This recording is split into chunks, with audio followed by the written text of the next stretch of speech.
আসসালামু আলাইকুম রহমতুল্লাহ। প্রিয় দর্শক, আশা করি আপনারা সকলেই ভালো আছেন।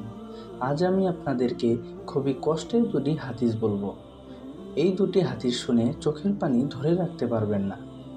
তাই আমি আপনাদেরকে অনুরোধ করব, ভিডিওটি না টেনে শেষ পর্যন্ত দেখুন।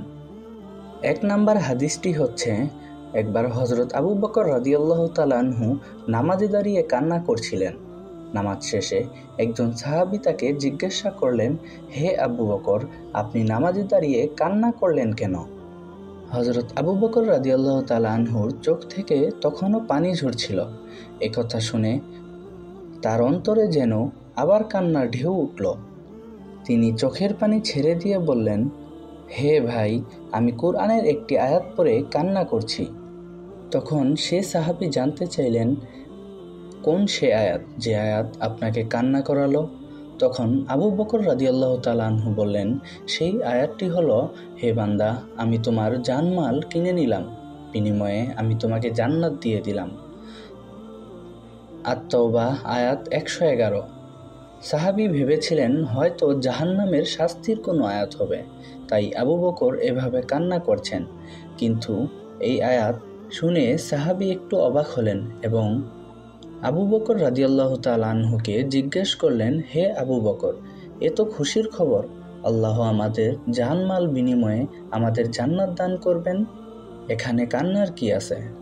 তখন হযরত আবু বকর রাদিয়াল্লাহু তাআলা আনহু সেই সাহাবীকে বললেন, হে প্রিয় ভাই আমার, আজকের আগে হলে আমিও খুশি হতাম, কিন্তু আজকে এমন একটি ঘটনা ঘটেছে যার জন্য আমি কান্না করতে বাধ্য হলাম।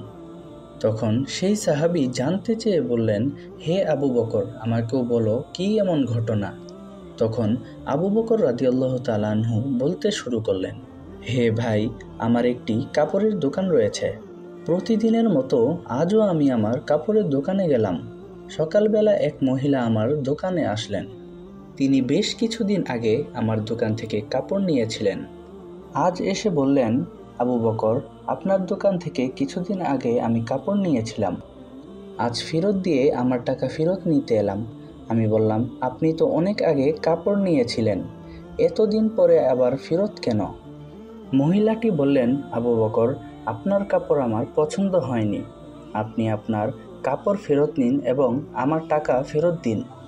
এই আয়াত পরে আমি এই চিন্তা করছি যে, যদি হাসরের ময়দানে আল্লাহ আমাকে বলে ফেলেন, হে আবু বকর, তোমার জানমাল ফেরত নাও এবং এর বিনিময়ে যে জান্নাত আমি তোমাকে দিয়েছিলাম সেই জান্নাত আমাকে ফেরত দিয়ে দাও, কারণ তোমার নামাজ, তোমার রোজা, তোমার যাকাত, তোমার জিহাদ এবং তোমার জিকির আমার পছন্দ হয়নি, তখন আমি কি জবাব দিব? তাহলে সেদিন তো আর নিজের কাছে কিছুই থাকবে না, বড় ক্ষতি হয়ে যাবে আমার। এই চিন্তা করে আমি কান্না করি। সুবহানাল্লাহ। 2 নাম্বার হাদিসটি হচ্ছে, হযরত নূহ আলাইহিস সালাম একবার একটি কালো কুৎসিত কুকুরকে দেখে ঘৃণায় মুখ ফিরিয়ে নিলেন। সাথে সাথেই আল্লাহর নির্দেশে কুকুরটির জবান খুলে গেল। মানুষের মতোই সে বলে উঠল, হে নূহ, তুমি আমার কালো কুৎসিত চেহারা দেখে তোমার মুখ ফিরিয়ে নিলে, কিন্তু তুমি কি জানো না যে আল্লাহ আমাকে এই আকৃতি দিয়েছেন?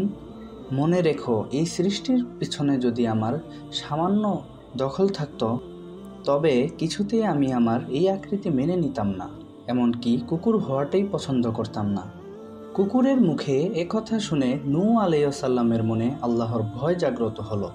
অনুশোচনায় তিনি অস্থির হয়ে পড়লেন, এমনকি তিনি মাটিতে গড়াগড়ি খেয়ে কাঁদতে লাগলেন। তিনি কেঁদে কেঁদে ক্ষমা প্রার্থনা করলেন এবং বললেন, হে প্রভু, আমি না বুঝে আপনার সৃষ্টিকে নিয়ে ঠাট্টা করেছি, আমাকে মাফ করে দিন। সেই অপরাধের অনুশোচনা করে আব্দুল গাফফার দীর্ঘ 10 বছর ধরে আল্লাহর কাছে কান্নাকাটি করেছেন। তিনি এত বেশি কাঁদতেন যে চোখের পানি পড়ে পড়ে তার চিবুকের নিচে দাগ পড়ে গিয়েছিল। লোকজন তার এই অবস্থা দেখে নূহ ডাকতে শুরু করে। আরবি ভাষায় নূহ অর্থ কন্দন করা। একবার ভাবুন, সামান্য একটি কুকুর সম্পর্কে কোনো মন্তব্য করার কোনো সুযোগ নেই, সেখানে সৃষ্টির সেরা মানুষ অর্থাৎ আশরাফুল মাখলুকাত বনি আদম, আমরা তাকে কিভাবে সমালোচনা করি। আমরা নিজের দোষ দেখি না, পরের দোষ দেখি। এটাও একটা রোগ। আল্লাহ আমাদের সব গুনাহ থেকে হেফাজত করুক, আমিন। প্রিয় দর্শক, ভালো থাকুন এবং সুস্থ থাকুন। আসসালামু আলাইকুম ওয়া রাহমাতুল্লাহ।